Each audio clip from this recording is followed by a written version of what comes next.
अगर ये रास्ता चोक होता है तो यहां से निकलने का कोई ऑल्टरनेटिव नहीं है। अगर ये रास्ता बाधित होता है तो तेल के प्राइसेस पहुंच जाएंगे $100 प्रति बैरल। यहां पर ये अमेरिका के फाइटर जेट्स आपको खड़े हुए दिख रहे हैं। ये सारे के सारे बेसेस अमेरिकी बेसेस हैं जो इस पूरे सेक्टर के अंदर उपलब्ध हैं।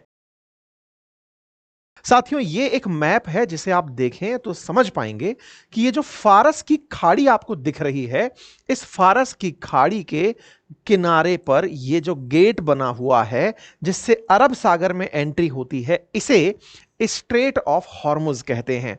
इस स्ट्रेट ऑफ हॉर्मुज पर बहुत ज्यादा हद तक जो एरिया कंट्रोल किया जाता है वो ईरान द्वारा है।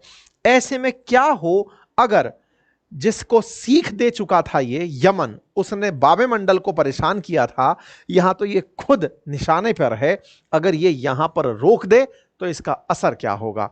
मैप को अगर और विस्तार से देखें तो ये फारस की खाड़ी और ये फारस की खाड़ी के किनारे बसे सारे देश, उनमें प्रमुख देश Saudi, Qatar, UAE, Bahrain, Iraq, ये सब, ईरान, ये सब के सब जो देश हैं ये फारस की खाड़ी के अराउंड, और इनके मुहाने पर बचा हुआ ये जो स्ट्रेट है ये है स्ट्रेट ऑफ हॉर्मुज। अगर इसे चोक कर दिया जाए तो फिर असर क्या होगा। हालांकि हम आगे बढ़ें उससे पहले ही आपको पहले ये जानकारी देना उचित समझेंगे कि फारस की खाड़ी से भारत समेत चीन और जापान के एशियाई देशों का अधिकतम ऑयल इंपोर्ट होता है। दुनिया में होने वाले कुल ऑयल ट्रेड का लगभग 20% ट्रेड यहां से होता है।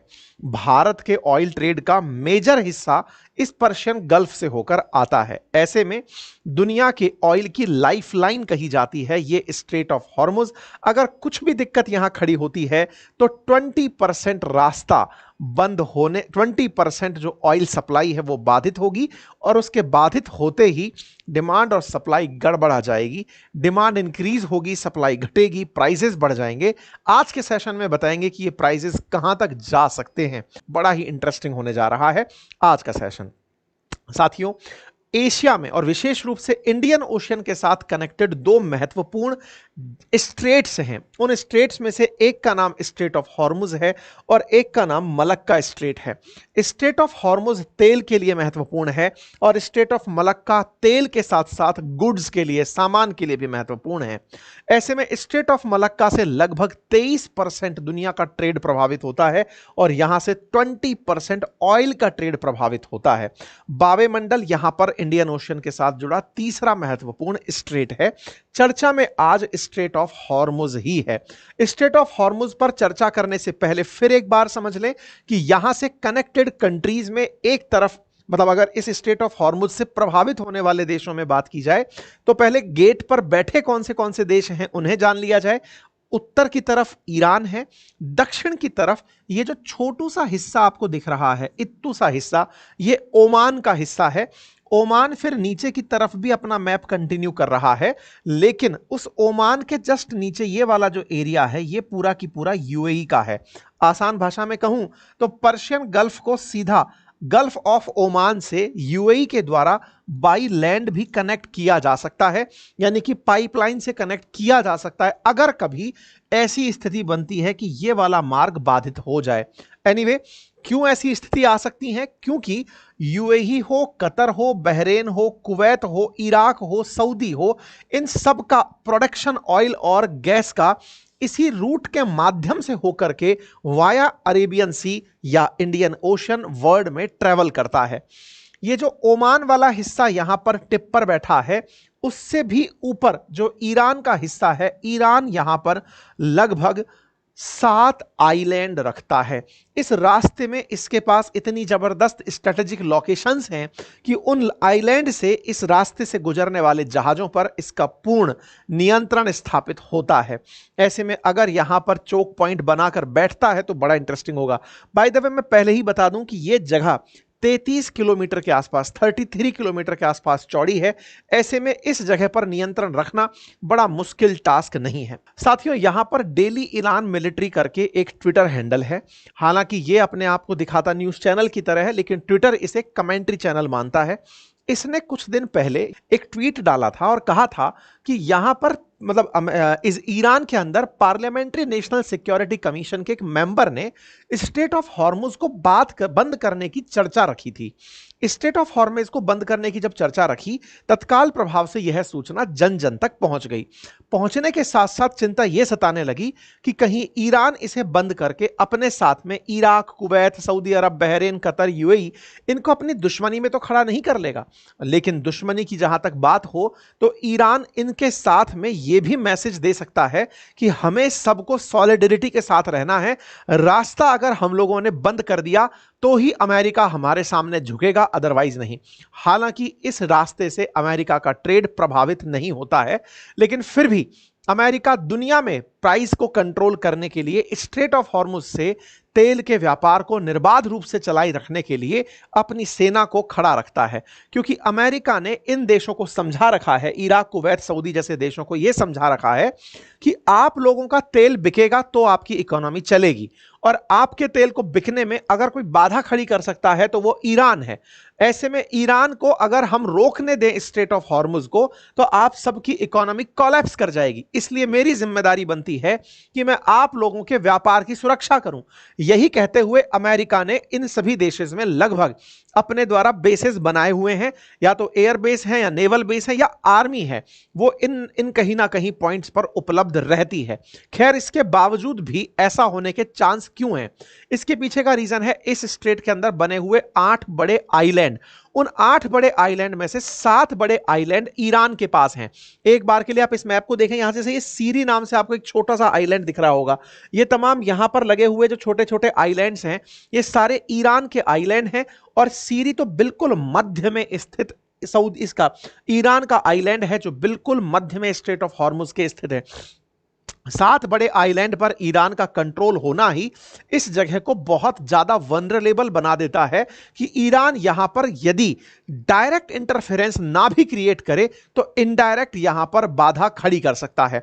अब आप पूछेंगे इनडायरेक्ट बाधा कैसी हो सकती है?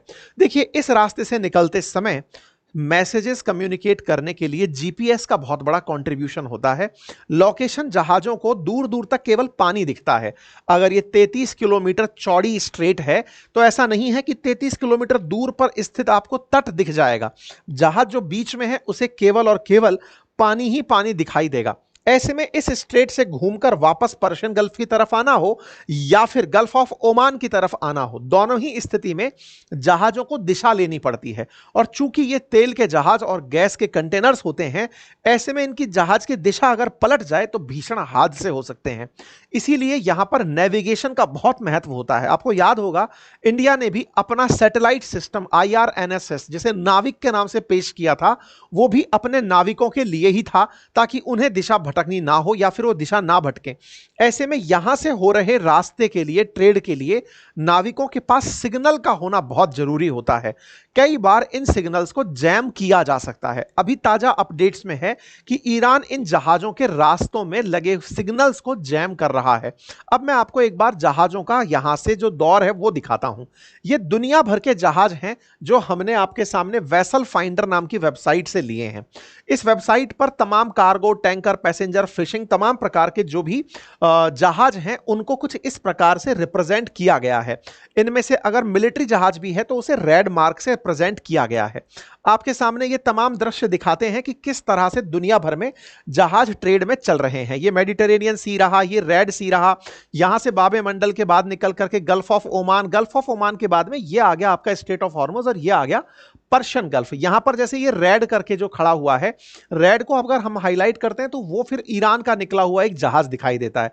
तमाम प्रकार के कार्गो यहां पर खड़े हुए दिखाई दे रहे हैं, और ये जहाज की डेंसिटी दिखा रहे हैं कि कितने सारे जहाज इस क्षेत्र में खड़े हैं। जहां भी रेड मार्क देख रहे हैं वो लगभग कोई मिलिट्री वेसल खड़ा हुआ है। अगर आप और ज्यादा जूम करेंगे तो आप पाएंगे कि यहां से बड़ी मात्रा में जहाज जा रहे हैं। ये तमाम प्रकार के दुनिया के जहाज हैं जो यहां से निकलकर स्ट्रेट ऑफ हॉर्मुज से यों घूमकर फिर इस तरफ यात्रा करते हैं। इतने सारे जहाजों को आप यहां पर ट्रैक कर सकते हैं। बकायदा ये जो वेबसाइट है ये जहाजों को ट्रैक, जैसे आप ट्रेन को ट्रैक करते हैं ऐसे जहाज को ट्रैक करने में इस्तेमाल की जा रही वेबसाइट है। कहा जाता है यूएस एनर्जी इंफॉर्मेशन एडमिनिस्ट्रेशन के अनुसार कि 20% जो ग्लोबल ऑयल कंजप्शन है वो इस स्ट्रेट के माध्यम से फ्लो होता है। ये दुनिया के महत्वपूर्ण ट्रांजिट चोक पॉइंट में से एक है। देखिए यहां पर एक जानने योग्य बात और भी है, और वो ये है कि जब मेडिटेरेनियन सी से निकलकर वाया स्वेज कैनाल आप रेड सी में एंट्री किए थे, तो रेड सी के बाद में बाबे मंडल, और बाबे मंडल के बाद में सीधा आपने यहां से होते हुए अरब सागर में एंट्री की थी।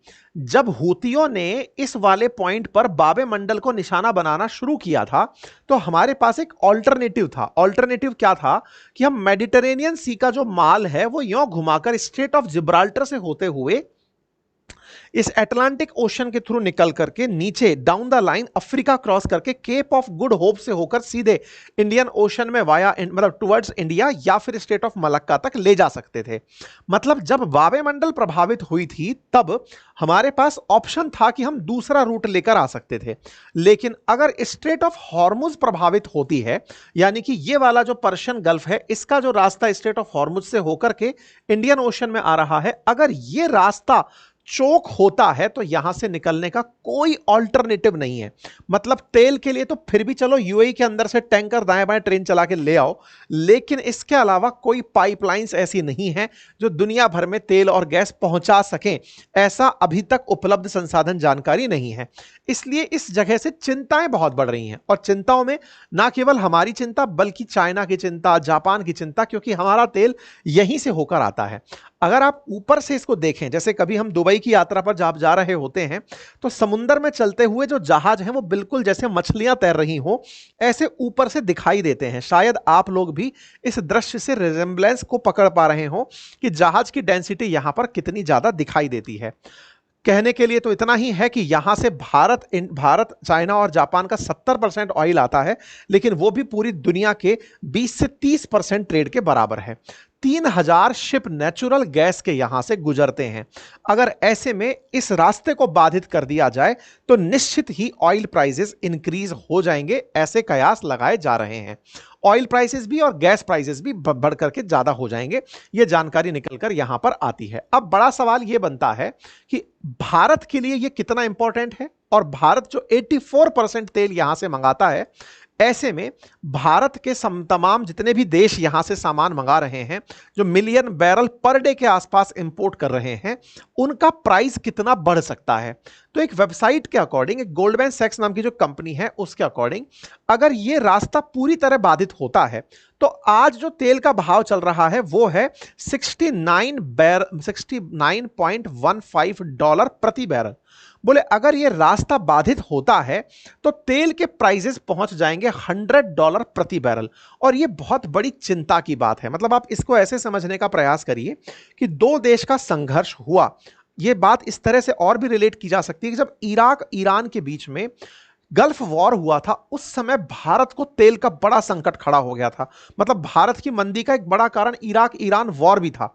ऐसे में अगर ये दो देश लड़ते रहते हैं और तेल की कीमत जो $70 प्रति बैरल के अराउंड अभी चल रही है, ये बढ़कर के अकॉर्डिंग टू गोल्डमैन सैक बढ़कर के $100 प्रति बैरल पहुंच जाएगी। इसका मतलब तेल 1.5 गुना महंगा हमें प्राप्त होगा। 1.5 गुना तेल महंगा हुआ, हमारी ऑयल बेस्ड इकोनॉमी है, यानी हमारे यहाँ पर रेल के लिए, अब तो खैर इलेक्ट्रिसिटी से चला रहे हो, लेकिन फिर भी हमारे जितने भी ट्रांजिट ट्रक्स चल रहे हैं या फिर मशीनें जो चल रही हैं उसमें ऑयल का कंजप्शन बहुत ज़्यादा है। वो महंगा होते ही ट्रांसपोर्ट महंगा होगा, और ट्रांसपोर्ट महंगा होने से सीधा असर वस्तुओं की कीमत पर पड़ेगा, होलसेल प्राइस इंडेक्स पर पड़ेगा, कंज्यूमर प्राइस इंडेक्स पर पड़ेगा, और महंगाई भारत को बहुत ज्यादा प्रभावित कर जाएगी। इसका मतलब दो देशों का झगड़ना भारत के लिए किस तरह नुकसानदायक है वो मैंने आपको इस आंकड़े से दिखाने का प्रयास किया है। एनीवे, मोस्ट रिसेंटली अगर हम बात करें तो 2019 में इन्होंने इस तरह का ट्राई जरूर किया था कि इजराइल के जो जहाज थे, ईरान वालों ने उन्हें टारगेट करना शुरू किया था, वैसे ही जैसे यमन के अंदर हूतियों ने इजराइल और अमेरिका के जहाजों को टारगेट किया था। एनीवे, अगर ऐसा कुछ होता है तो दुनिया इस चीज के लिए तैयार तो होगी ही। हो सकता है सब कंबाइंड होकर के इस रास्ते की रक्षा करें, क्योंकि केवल भारत के ही हित नहीं, जो एक्सपोर्ट बेस्ड इकोनॉमी है, जिनके पास बेचने के लिए केवल तेल और गैस है, जैसे कतर केवल गैस एक्सपोर्ट पर टिका है, सऊदी अरब केवल तेल एक्सपोर्ट पर टिका है, अगर ये देश इन दोनों ही एक्सपोर्ट के साथ नहीं रह पाए तो इनकी इकोनॉमी पर भी बहुत नेगेटिव असर पड़ेगा। यही कारण है कि इस रास्ते को सुचारू रखने के लिए निरंतर प्रयास रहेंगे और ये ईरान भी समझता है कि मैं यहां से आते हुए कुछ एक जहाजों को रोककर डिसरप्शन तो क्रिएट कर सकता हूं, लेकिन रास्ता नहीं रोक सकता। लेकिन यहां पर अच्छी बात जो फिलहाल है वो ये है कि अमेरिका इस क्षेत्र को पूरी तरह सुरक्षित करता है। ये अमेरिका की प्रेजेंस है जिसे आप देख सकते हैं। यहां पर ये अमेरिका के फाइटर जेट्स आपको खड़े हुए दिख रहे हैं। ये सारे के सारे बेसेस अमेरिकी बेसेस हैं जो इस पूरे सेक्टर के अंदर उपलब्ध हैं। ऐसे में ईरान की फोर्सेस चाहे यहां पर कितनी भी एक्टिवेट क्यों ना हो, लेकिन अमेरिकी फोर्सेस और इन देशों की जो सेनाएं हैं वो भी इसको सुरक्षित करने के लिए निश्चित ही कदम उठाएंगी।